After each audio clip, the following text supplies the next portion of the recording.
Awal tahun 1949, Republik Indonesia sedang berada dalam masa kritis. Yogyakarta, ibu kota negara, berhasil diduduki Belanda pada agresi militer kedua.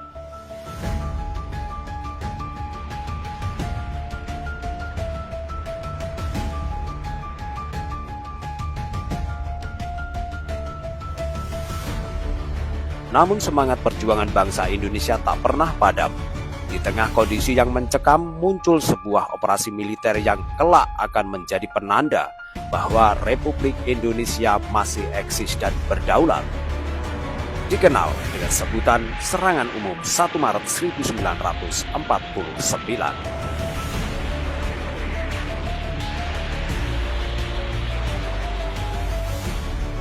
Pasca jatuhnya Yogyakarta ke tangan Belanda, pemerintahan Republik Indonesia terpaksa bergerak secara diam-diam di bawah kendali pejuang yang lolos dari penangkapan. Bukit Tinggi ditetapkan sebagai ibu kota pemerintahan darurat Republik Indonesia.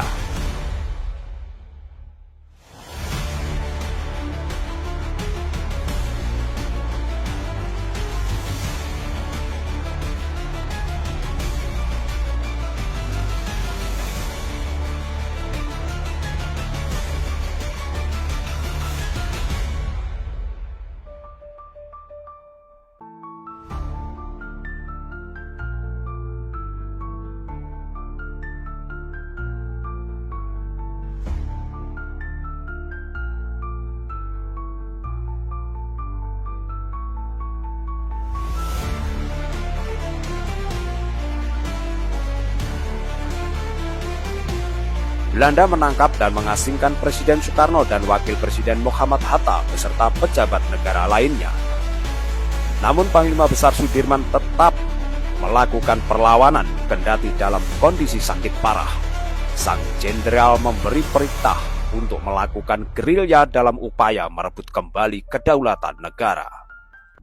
Pada akhir Februari 1949, para pimpinan tinggi militer Indonesia merencanakan operasi rahasia dengan Yogyakarta sebagai target serangan.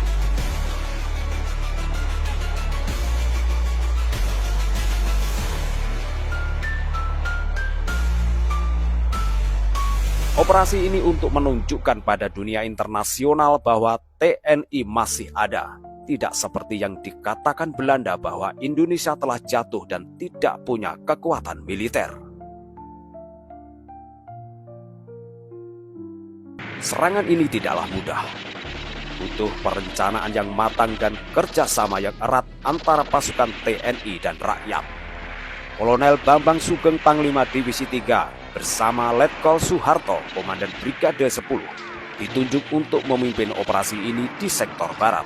Sementara sektor timur dipimpin Vences Samuel, sektor selatan Mayor Sarjono, sektor utara oleh Mayor Kusno, sedangkan untuk sektor kota dipegang Letnan Amir Murtono dan Letnan Mas Duki sebagai pimpinan.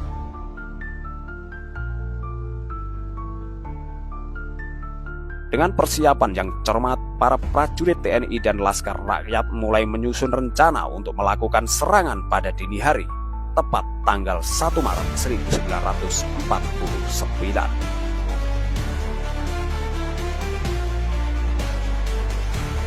Dini hari, saat kota Yogyakarta masih tertidur lelap, pasukan TNI mulai bergerak diam-diam di beberapa penjuru kota.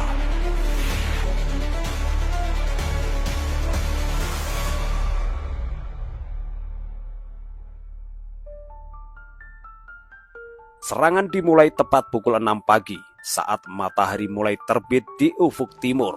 Bersamaan bunyi sirene tanda berakhirnya jam malam, suara tembakan terdengar di mana-mana.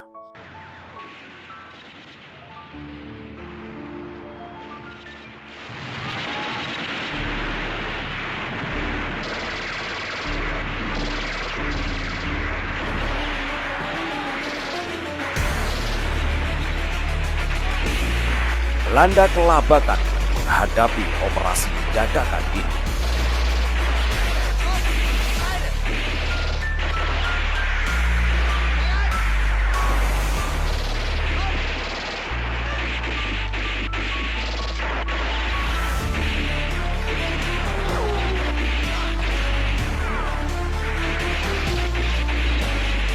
pasukan TNI berhasil menguasai beberapa titik penting di Yogyakarta, termasuk kantor pos besar dan gedung Kepatihan.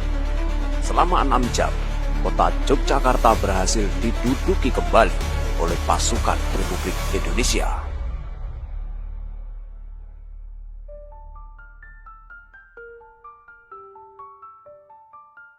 Serangan ini bukan sekedar aksi militer, melainkan pesan tegas bahwa Republik Indonesia masih berdiri dan memiliki kekuatan untuk melawan, kendati menelan korban yang tidak sedikit. Banyak prajurit dan rakyat yang gugur dalam pertempuran ini, namun mampu menunjukkan bahwa TNI dan gerilyawan Indonesia sanggup melancarkan serangan besar dan terorganisir, meskipun dengan kondisi militer yang terbatas.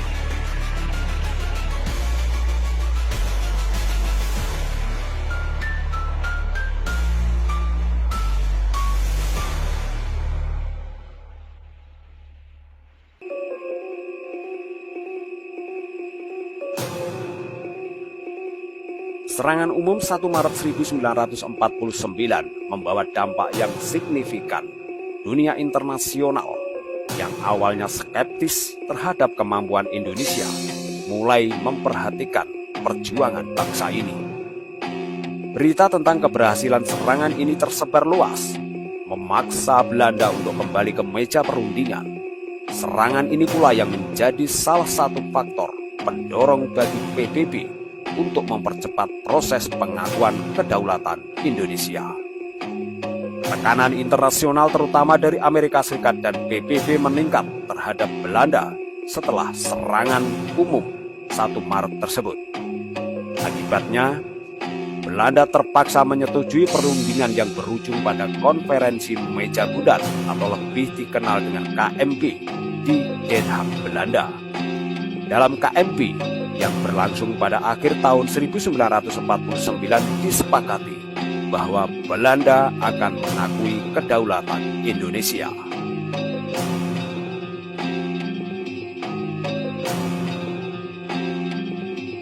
Akhirnya pada tanggal 27 Desember 1949, Belanda secara resmi mengakui kedaulatan Indonesia melalui penandatanganan pengalihan kedaulatan di Istana Dam Amsterdam serta di Jakarta, Indonesia. Pengakuan ini menandai akhir dari perjuangan diplomatik dan militer Indonesia untuk memperoleh kedaulatan penuh atas wilayahnya.